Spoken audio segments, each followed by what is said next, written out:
Hello everyone, I hope that you are doing well and good. In this video, we are going to talk about the story of Garuda, the king of birds and the enemy of serpents. Long before the events of the churning of the ocean, a powerful story unfolded that explains the origin of Garuda, the mighty eagle who would later become the divine mount of Vishnu and one of the most revered beings in Hindu mythology. The story begins with the sage Kashyapa, one of the great progenitors of life. Kashyapa had many wives, each of whom became the mother of different classes of beings. Aditi gave birth to the Devas, Diti to Asuras, Danu to Danavas, Kadru to Nagas or the serpents, and Vinata to Garuda and Aruna. Among these wives, Kadru and Vinata became central to this legend.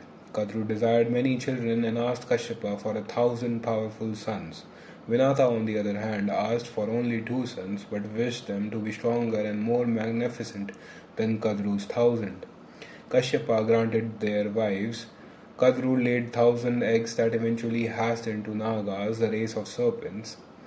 Vinata laid 2 eggs, but they required a very long time to mature. Growing impatient, Vinata broke one of the eggs prematurely. From it emerged Aruna, radiant but not fully developed. Because his birth had been forced before its proper time, Aruna cursed his mother that she would become the slave of Kadru for a period of time.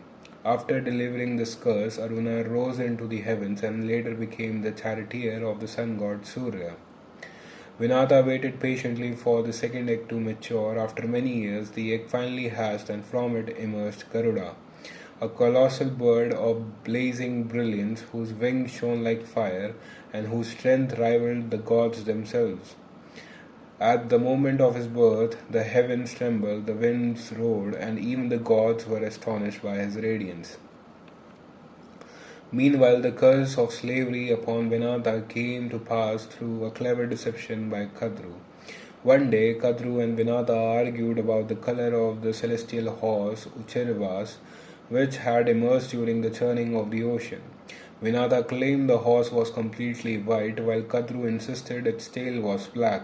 They agreed that whoever was wrong would become the servant of the other. Kadru secretly ordered her serpent sons to cling to the horse tail and make it appear black. While the sisters later saw the horse, the deception made Kadru appear correct and Vinata was forced into servitude. Garuda soon learned that his mother had been the slave of the serpents. Furious yet determined to free her, he approached the Nagas and demanded the terms of her release. The serpents agreed to free Vinata only if Garuda could obtain the Amrita, the nectar of immortality guarded by the gods in heaven.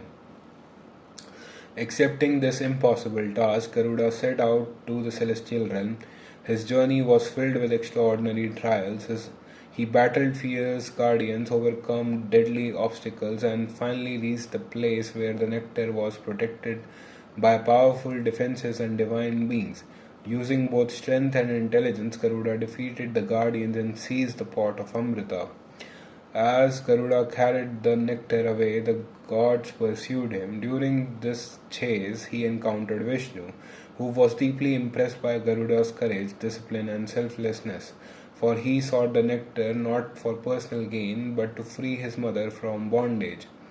Pleased, Vishnu offered him a boon. Garuda asked that he might always remain above Vishnu in the sky, not as an act of pride but as a symbol of his freedom, so that he would never be bound or reduced to servitude. Vishnu granted him this wish.